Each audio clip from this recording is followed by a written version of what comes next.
Olá, vencedores! Eu sou Lívia Biscotto, professora de português, e hoje eu estou aqui com um convidado mais que especial. Estou com o psiquiatra Dr. Maurício Nisa. Lívia, que prazer enorme fazer parte desse projeto, né, desse início desse novo projeto. Eu acho que isso é muito bacana.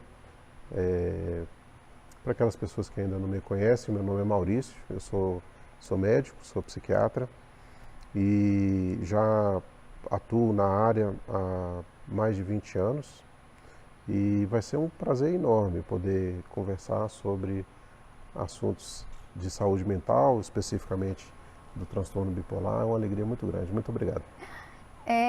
Eu estou muito feliz aqui hoje, né, de poder falar mais sobre isso. Eu já falei sobre o transtorno bipolar, né, que eu tenho transtorno bipolar, falei em outro vídeo, que eu vou deixar aqui nos cards para vocês verem depois.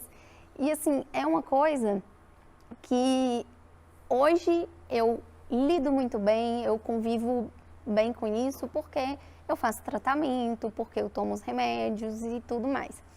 Só que no início, né, quando eu recebi o diagnóstico, quando eu ouvi esse nome, eu fiquei bem assustada, né, eu tomei um susto e eu chorei no consultório, gente, para vocês terem uma noção. Eu chorei na frente do médico, você lembra? Lembro. É sempre uma notícia difícil, né? Nunca é uma notícia fácil, assim.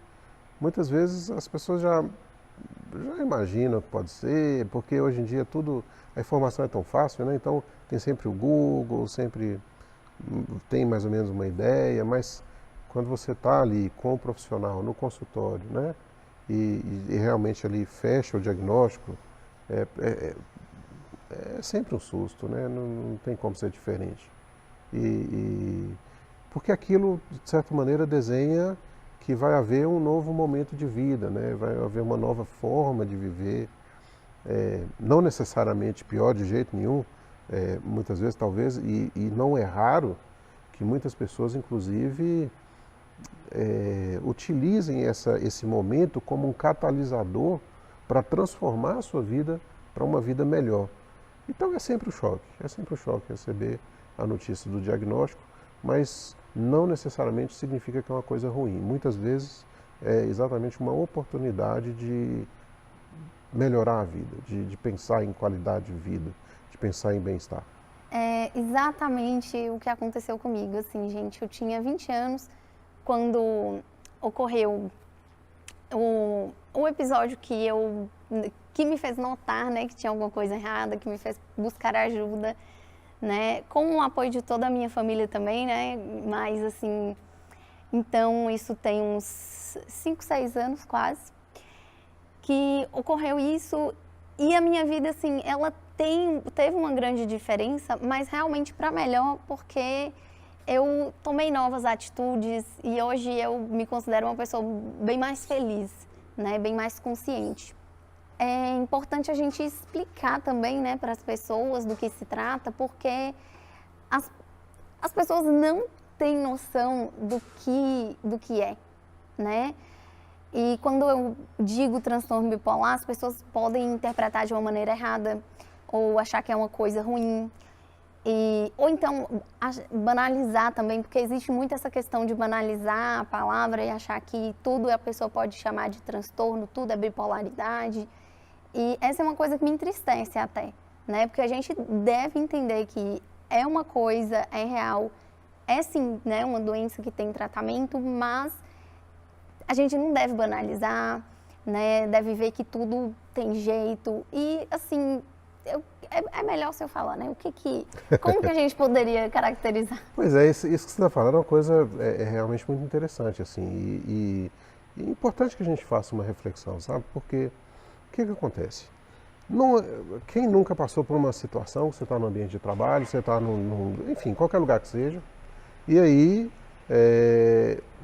sei lá, uma pessoa que muda de humor, recebe uma notícia ruim, estava alegre, aí fica triste por causa daquela notícia ruim, aí sempre tem aquela, fulano é bipolar, fulano é tripolar, tá de um jeito de manhã, outro jeito à tarde e de outro jeito à noite. E não é assim, né? Não é assim. O diagnóstico ele é baseado em critérios diagnósticos específicos, não são coisas genéricas, são coisas específicas. Então, essa coisa de chamar, né, dar nome para situações habituais do cotidiano, coisas normais, e falar que se a pessoa às vezes enfim, tem um jeito mais, enfim, mais dele, né? A pessoa é mais reativa, mais emocional ou mais emotiva, já diz que é bipolar e tal. E isso atrapalha muito, porque, para começar, de cara a gente já pode dizer que se uma pessoa muda de humor várias vezes ao dia, no mesmo dia, já é um critério para a gente usar, talvez até excluir a possibilidade que seja o transtorno bipolar, porque não é assim que o transtorno bipolar acontece. O transtorno bipolar, acontece mudanças de humor? Sim, acontece mudanças de humor. Mas elas acontecem de um jeito de manhã, outro jeito à tarde e outro à noite? Não, não é assim que funciona. O que acontece? Como fala bipolar, é porque geralmente existem dois polos de humor. Um polo elevado de humor, e aí para isso a gente vai dar o nome de mania se for muito elevado, ou hipomania se for moderadamente elevado, e o outro polo para baixo, de baixa energia, que a gente vai dar o nome para isso, de depressão, né? Que é a depressão que as pessoas já conhecem e já sabem. Então, esses episódios, essas alterações do humor, elas acontecem de uma forma em que, quando há elevação do humor, ela não acontece da noite para o dia. Ela acontece e fica ali uma semana, fica ali um mês, pode passar, inclusive, se não for adequadamente abordado, se não for adequadamente tratado, pode passar meses no estado de humor elevado ou de humor deprimido. E com o tratamento adequado, acontece uma coisa que a gente chama de restitutio ad integrum. Esse nome é histórico, vem dos primeiros pesquisadores do transtorno bipolar, que chamava antigamente psicose maníaco-depressiva, hoje não se usa esse nome mais. Mas acontecia que esse restitutio ad integrum quer dizer o seguinte, que a pessoa, vem do latim esse termo, que quer dizer que a pessoa retornava ao estado de integridade do humor. Então, se ela estava em hipomania ou em mania, ela volta para eutimia, ou seja, humor normal, e segue dali sem nenhum prejuízo. Ou, se ela estava deprimida, ela eleva, né, para o estado do humor normal e segue dali sem nenhum prejuízo. Este era o conhecimento histórico, antigo, e que era usado principalmente para diferenciar o transtorno bipolar da esquizofrenia. Porque na esquizofrenia, quando existe um retorno do estado psicótico, não existe esse retorno para o estado anterior. Ele sempre volta, mas ele volta um pouquinho abaixo, com algum prejuízo. Prejuízo cognitivo, prejuízo funcional. E quanto mais são repetidas os episódios, mais acontece esse prejuízo a cada retorno. No transtorno bipolar, isso era menos evidente, era menos claro. Então, antigamente, chamavam esse restitutio ad integrum. Quer dizer, a pessoa voltava ao estado de integridade e não havia prejuízo, é como se nada tivesse acontecido. O que acontece é que hoje a gente sabe, porque a gente hoje tem técnicas modernas de ressonância magnética, de tomografia computadorizada, a gente tem segmentos de exames de imagem, e a gente sabe que isso não é verdade para nenhum quadro psiquiátrico. Todos os quadros psiquiátricos, se eles não são bem tratados, se eles acontecem de forma repetitiva, com episódios repetitivos, eles vão causar dano neurológico, dano no neurônio. Mas, enfim, historicamente serviu para ilustrar. Não muda de humor de uma hora para outra, não muda da manhã para a tarde. Quando entra no bipolar, quando ele entra no estado de hipomania ou de mania, fica semanas, meses. Quando entra no estado de depressão, fica semanas, meses. Tá? Não existe essa flutuação. Aliás, existem situações em que pode haver essas flutuações rápidas de humor, mas nesses casos a gente tende a pensar mais, talvez, na possibilidade de um transtorno de personalidade borderline, que aí, veja bem, aí não há uma flutuação de humor. O que acontece no transtorno de personalidade borderline é que existe uma instabilidade do humor. Então o humor, aí sim, pode mudar da manhã para a tarde, da tarde para a noite, e aí, de fato, existe. Mas aí, enfim, é assunto para conversa para um novo episódio, né? Dos muitos que eu tenho certeza que vão se seguir. Vamos fazer com certeza, né? Fazer sobre outras coisas.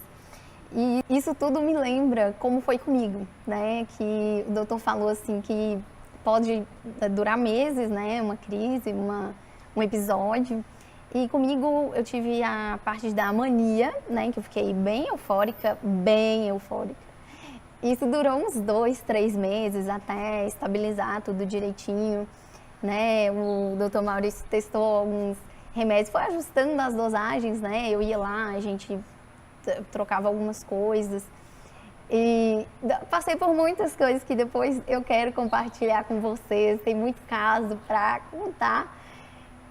Mas o mais importante que eu queria trazer é a mensagem assim, de a gente não banalizar a ponto de falar, todo mundo é bipolar, né? Ou todo mundo é um pouco. Eu acho que eu também tenho porque eu mudo de humor ou eu mudo de opinião. E, né, que não é dessa forma, não é nada a ver com isso, né? Todo mundo também, se for analisar, todo mundo vai mudar de opinião, a gente fica triste, fica feliz. Isso é normal, não tem mudar de opinião, pensar diferente, se sentir chateado com a notícia ruim, se sentir irritado com alguma coisa, né, enfim, isso é um comportamento normal, são emoções normais, não tem nada de especial nisso, né? E é ruim essa coisa pejorativa de ficar achando, fulano é bipolar, fulano, né? Sem saber exatamente o que é, né? E assim, e ao mesmo tempo, isso faz com que muita gente que talvez tenha um transtorno bipolar não saiba que tem. Porque não sabe identificar os sintomas e aí, ou até não quer tratar, né? Tem um medo do nome psiquiatra, né? Acha que pode ser uma coisa do outro mundo, fala assim, eu que não vou, né? Porque, gente, eu já vi gente falando assim, fulano, eu acho que, né, talvez você esteja passando por alguma coisa, talvez seria bom ir ao psiquiatra. Eu falo assim, quem precisa é você. Eu falo assim, poxa, parece uma ofensa, né? Eu falo assim, quem precisa é nós. Quem tem medo do bicho-papão, né? Não tem como. E eu falo assim, esse diálogo não foi comigo, né? Porque, claro, eu realmente já frequento, mas assim, a pessoa fala assim, não sou eu que preciso, não, é ele. Do tipo assim, sabe, eu não sei nem explicar qual seria a minha reação a isso, porque é de um desconhecimento, ignorância no sentido de falta de conhecimento, é muito grande, né? Você não buscar conhecer, não buscar saber o que é, né? Então, ainda tem isso. Tem muito diagnóstico bem tardio, né? Que eu acho que é um perigo, assim. No meu caso mesmo, gente, eu fui saber o meu diagnóstico aos 20 anos, né? E eu não tinha a menor ideia, nem basicamente do que era. Talvez tenha ouvido o nome muito, assim, muito por alto. E minha família também não tinha noção e tal, mas graças a Deus comecei a manifestar os sintomas de uma forma bem evidente na época, muita coisa ao mesmo tempo, aí ficou assim, inequívoco, falou, não, ela não precisa realmente fazer uma visitinha ali, né, para verificar o que é que está acontecendo. Mas é comum esse diagnóstico até na vida adulta, né? É muito comum, inclusive, o que acontece? Existe um espectro quando a gente fala sobre os transtornos de humor, né? Quando a gente fala de transtornos de humor, a gente tem a depressão unipolar, a gente tem ciclotimia, a gente tem distimia, a gente tem o espectro bipolar, a gente tem o transtorno bipolar tipo 1, a gente tem o transtorno bipolar tipo 2. Enfim, tem que ter uma avaliação profissional porque não é igual. O tratamento desses diferentes quadros, eles são diferentes, eles têm minúcias, detalhes, questões que são importantes e que são diferentes. Então, essa coisa de fazer o diagnóstico pelo Google, né, tentar se diagnosticar, não faça isso. Isso, né, sabe o que acontece assim? Eu acho que esse projeto, eu acho que essa proposta que você está fazendo de levar esse conhecimento e essa claro, experiência pessoal sua. Eu acho que isso é muito bacana. Por quê? Porque é como eu sempre digo, e eu acho que isso é assim, poxa, o desejo talvez de todos os médicos, que é aquele paciente que procura ajuda precocemente, logo que o sintoma dá o primeiro sinal, é aquele paciente que tem apoio da família, dos amigos, das pessoas que estão ao redor, é aquele paciente que, uma vez iniciado o tratamento, adere o tratamento, faz o tratamento, ajusta até ficar bem desenhado, bem harmônico com o melhor resultado e segue o tratamento direitinho. Quer dizer, esse é o sonho de qualquer médico. É o paciente que diagnostica precoce, tem apoio da família, faz o tratamento direitinho, porque nessa situação, e veja bem, isso não vale só porque é uma questão de transtorno bipolar ou transtorno de humor. Isso vale se for o caso de diabetes, isso vale se é artrite reumatoide, isso vale se a gente estiver falando de hipertensão, isso vale se a gente estiver falando de arritmia cardíaca, não interessa. Se a pessoa procura cedo câncer, poxa, todo outubro tem aí a campanha do Outubro Rosa, né? Corretíssima, porque a coisa mais fundamental que se pode fazer é o diagnóstico precoce, né? Então, o que acontece? Quando se diagnostica precoce, existe um melhor prognóstico. O que é prognóstico? A melhor expectativa de que as coisas vão caminhar da melhor maneira possível. Com uma vida absolutamente normal, tranquila. Inclusive, não é raro, como eu disse mais cedo, e repito porque é importante, não é raro de que inclusive siga com a vida não apenas completamente normal, mas inclusive melhor. Porque as pessoas repensam questões de qualidade de vida, de bem-estar, muitas vezes fazem reflexões filosóficas da própria vida muito importantes, né? Então, assim, eu acho que esse projeto que você está iniciando, ele é um projeto muito importante porque traz essa experiência pessoal sua, muito importante de diminuir a discriminação, diminuir o preconceito. A própria ideia da palavra de procurar um psiquiatra ainda é uma coisa que tem diminuído muito, sabe? Muito. Eu fico impressionado. Está diminuindo. Nossa, a moçada jovem pois é super tranquila, é impressionante. Eu acho mesmo que tem a ver com geração. Muito, mas é impressionante como que realmente essa coisa da discriminação, ela está diminuindo assim, rapidamente, sabe? Mas é importante que iniciativas como essa sua, esse projeto que você está iniciando, eu não sei se pode revelar ou se eu estou revelando escondido aqui. Você está escrevendo um livro? Estou sabendo disso. O Passarinho Verde me contou. Você está escrevendo um livro. É isso, sabe? Assim, eu acho que você está de parabéns, eu acho que você está no caminho certo. E eu fico muito feliz e muito orgulhoso de ver o caminho que você está traçando, porque isso, com certeza, vai se multiplicar, vai mostrar para outras pessoas e trazer, né, a oportunidade de pessoas que estão sofrendo, que têm vergonha de procurar ajuda, ou que têm dificuldade de procurar ajuda, ou que muitas vezes a família não apoia. A pessoa procura ajuda, sabe? Já é difícil encontrar um profissional especializado, encontra um profissional especializado, inicia um tratamento e a família fica lá, nossa, mas já tem tanto tempo que você está tomando remédio, não é melhor você parar de tomar esse remédio? Vamos suspender esse negócio? Não, é importante ter apoio da família também. Então, assim, você está de parabéns e eu estou muito orgulhoso e muito feliz. Eu falo orgulhoso porque eu me sinto um pouco pai dessa coisa. Não, obrigada. E nossa, eu não consigo nem falar também. Eu estava falando aqui, gente, o tanto que eu estou feliz de estar aqui, podendo ter essa conversa, fazer esse bate-papo. Eu não consigo expressar em palavras. Eu estava falando, se fosse para eu, né, fazer esse pedido assim do nada, eu achei que eu nem ia conseguir, né? Aí a gente conversou, falou assim, não, esse projeto seria bacana. E aí estou muito realizada de estar aqui justamente para dar uma palavra de que é algo normal, natural, a gente precisa de ajuda e as pessoas precisam aceitar e precisam nos auxiliar, gente, pelo amor de Deus. Já assim, iniciar o tratamento já é uma coisa que exige, né, de nós uma disciplina, uma coisa. Aí tem gente que fica remando contra, né, assim, puxando. Porque os remédios, gente, são coisas normais, né? É igual você tomar um remédio para pressão, igual você tomar um remédio para diabetes, igual você tomar qualquer coisa. É algo que vai se encaixar na sua rotina, não dói, não é injeção, não é, sei lá, você não passa por nada de ruim. Você toma um remedinho e acabou, você fica nessa eutimia, nesse estado que é você. Eu vivo de uma forma estável, né? O remédio é um estabilizador de humor.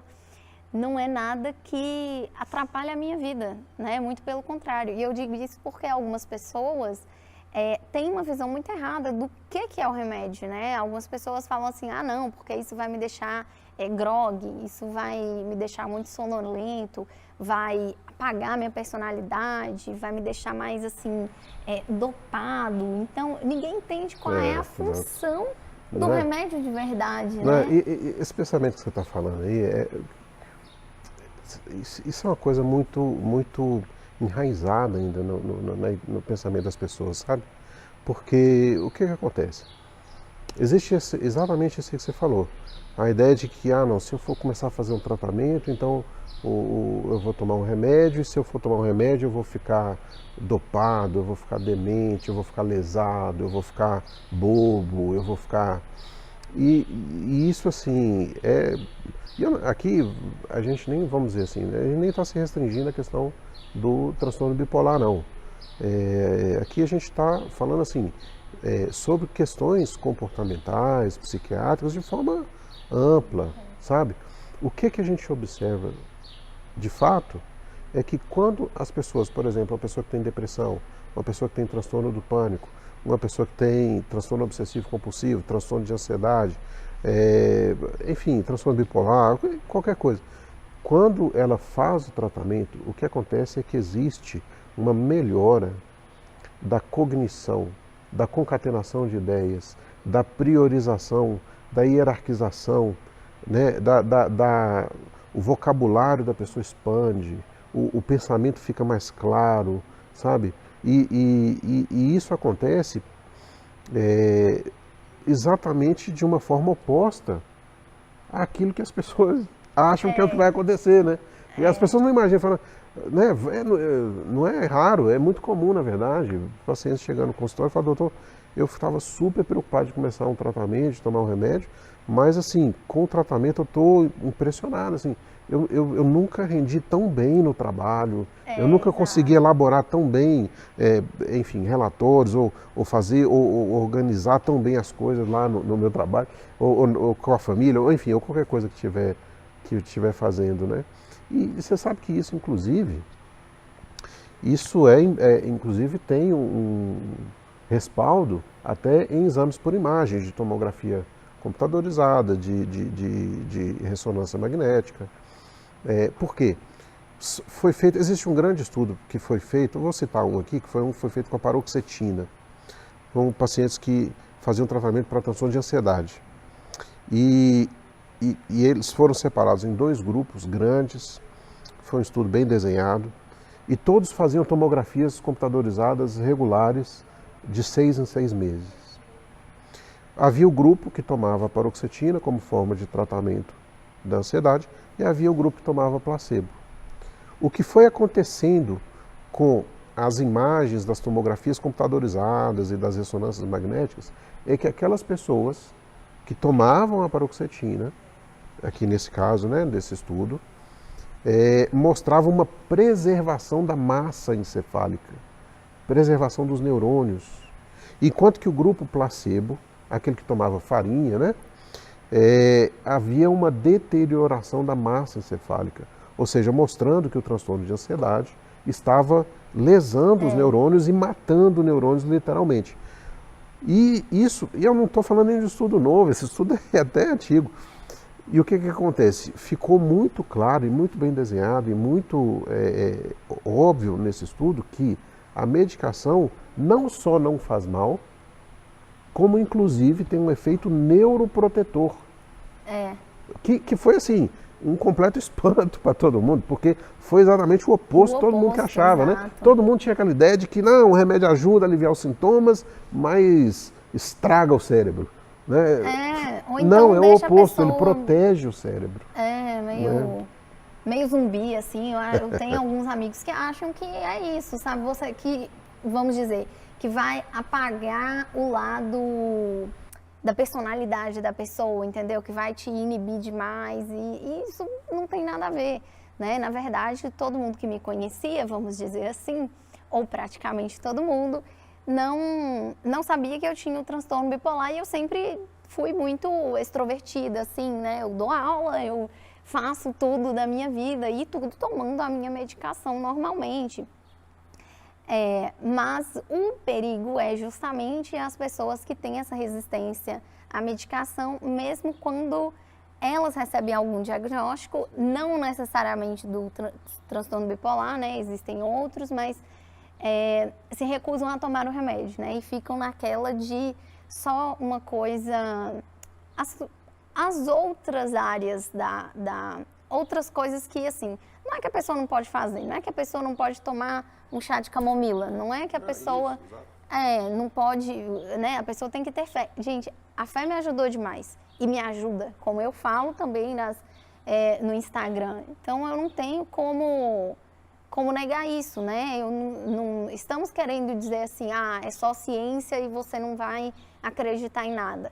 Mas não quer dizer que a gente não vai fazer um tratamento também, né? E esse tratamento que envolve a medicação é algo totalmente normal e é um perigo as pessoas resistirem e não tomarem, ou tomarem por um tempo e suspenderem. E isso acontece demais, mas é demais. E eu conheço pessoas, né, que assim, estão mal, ou em depressão, ou estão na crise, né, de mania, em algum episódio, aí estão mal, tomam um remédio, passa, né, fala assim, agora eu estou bem, aí param de tomar o remédio, para.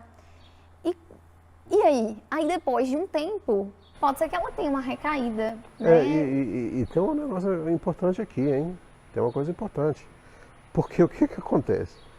A pessoa, quando vamos supor que ela estava eutímica ali, controlada, tomando a medicação. E aí ela entra num episódio de hipomania. Ela vai querer tomar remédio? Tá tudo maravilhoso, não tem necessidade de sono, não tem necessidade de comida, tudo tá eufórica, tá hipersexualizada, tá cheia de energia, tá cheia de vigor, tá cheia de vontade, quer fazer tudo, e acredita que tudo o que quer fazer é possível e fácil. Quer dizer, gente, eu tô rindo porque eu tô lembrando de mim, viu? Como que você pensa que uma pessoa numa situação dessa vai falar o seguinte, olha, me dá um remédio para eu poder diminuir essa situação, para eu ficar um pouquinho mais triste, um pouquinho menos animado. Poxa vida, não vai acontecer. Não, a pessoa não quer, né? Não vai querer, né? Só que o meu caso, gente, eu tava não era só na hipomania, né? Eu estava numa mania, assim, era uma questão absurda. Eu vou contar tudo, eu vou contar no livro e tudo, não dá para falar aqui. Mas, assim, foi no mais alto grau de energia. Sabe quando você pensa em uma engrenagem que está rodando muito rápido e os pensamentos estão muito rápidos? Só que inicialmente, pelo menos inicialmente, eu estava muito otimista, né? Justamente. Então, eu posso fazer tudo. Inclusive, não só isso, mas eu sou a melhor pessoa do mundo, eu sou a pessoa mais capaz do mundo. Tudo que eu sonho vai se realizar e de forma imediata, não tendo a menor noção muito do bem do senso da realidade, né? Exagerando muita coisa.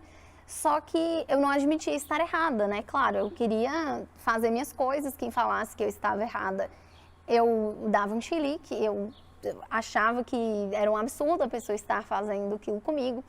Então, demorou um tempo. Eu apresentei um comportamento bem diferente, né? E a minha família me encaminhou, né? E me deu todo o apoio, como o doutor falou. E aí me acompanhou e nós fomos lá ao consultório. Mas assim, eu demorei um tempo a cair a ficha e ver que eu precisava fazer alguma coisa. Sim, sim. E essa tríade, né? Quer dizer, é a pessoa procurar ajuda precocemente, ter o apoio da família, como a gente falou, que é importantíssimo, porque, nossa, poxa vida, não são poucas as pessoas que falam assim, poxa, doutor, eu sei que eu preciso de ajuda, eu estou fazendo tratamento, eu vejo a melhora, Mas assim, minha família, eu tenho que tomar um remédio escondido. Porque a minha família, toda oportunidade que tem, se vê o remédio, para viajar é uma logística terrível, porque eu tenho que levar os medicamentos escondidos na mala, não pode ver minha mala. E assim, porque a própria família fala para tomar o remédio, você está tomando remédio demais. Ou amigos, enfim, sabe? Inclusive, falando desse negócio de famílias, eu queria muito transmitir essa mensagem, assim, famílias queridas que tiverem algum membro que está passando por um momento difícil, vai passar, tá? Vai passar. E eu tô falando isso porque, é claro, né? Além do Dr. Maurício, eu não tinha ninguém para me dizer isso, né? E aí a gente sempre fica naquela assim, poxa, será que eu vou ficar nessa para sempre? Né? Porque eu disse, no início, eu estava bem. Bem não, eu estava achando que eu estava bem. Né? Então eu estava otimista, eu estava animada e estava tudo ótimo na minha perspectiva. Depois a ficha foi caindo. E aí eu falei assim, poxa, eu estou muito mal. Eu estou com esse alto nível de energia, mas isso está me desgastando, eu estou para morrer. Enfim, aí não é bom, de qualquer forma não é bom. Mas nesse momento em que caiu a ficha de que isso não ia me fazer bem, eu ainda ficava assim, e se eu não me curar? E me curar assim, né? E se eu não estabilizar de novo? E se eu nunca recuperar a minha vida? E se eu ficar para sempre nesse estágio que eu estou assim, que está me prejudicando? Se não tiver como melhorar, nossa, E aí, são muitos medos, né, eu que não passam sabia. na Aí mente, tudo né? bem, aí você tem um médico que fala assim, vai passar. Mas qualquer médico eu acho que poderia dizer isso. Então assim, a gente não tem total certeza, né? Fala assim, o trabalho do médico é falar que vai passar, né? O que eu vou fazer? E assim, é isso que eu queria transmitir, sabe? Vai passar mesmo. Gente, vocês não têm ideia do que eu passei. Eu vou contar. Mas assim, se eu, com tudo que aconteceu, eu voltei, eu tô aqui, eu tô normal, tô conversando, tô trabalhando, tenho uma vida social tranquila. Se eu conseguir, você vai conseguir. É uma questão de medicamento, é uma questão mesmo de levar o tratamento a sério, não suspender de forma nenhuma, de maneira autônoma, né? E Por sempre conta seguir própria, né? as orientações, né? É isso mesmo. Eu acho que assim, essa mensagem sua, ela é importante. É uma mensagem que parte de um lugar pessoal, mas, óbvio, como uma pessoa estudiosa como você é, buscando uma visão ampliada, com melhor entendimento, e altruísta como você é também, naquele desejo obrigada. Aí, gente, ganhei aí o dia. no desejo também de levar, né, para as outras pessoas essa oportunidade de ter um melhor insight, de refletir melhor sobre a questão do quanto um bom tratamento, um diagnóstico bem feito, correto, pode contribuir para melhorar muito a sua qualidade de vida, sabe? Sucesso desse projeto, eu tenho certeza. Eu acho que os projetos já estão um sucesso, eu acho que... Ai, muito obrigada, assim, muito obrigada mesmo. Eu não tenho palavra, né? A gente acha que professor de português tem um vocabulário muito legal, né? Mas neste momento eu não tenho palavras mesmo para descrever a minha alegria neste momento. Então, muitíssimo obrigada pela sua participação. Convidarei novamente, viu? Depois, muito obrigada mesmo. O prazer é todo meu. Estou à disposição quando quiser.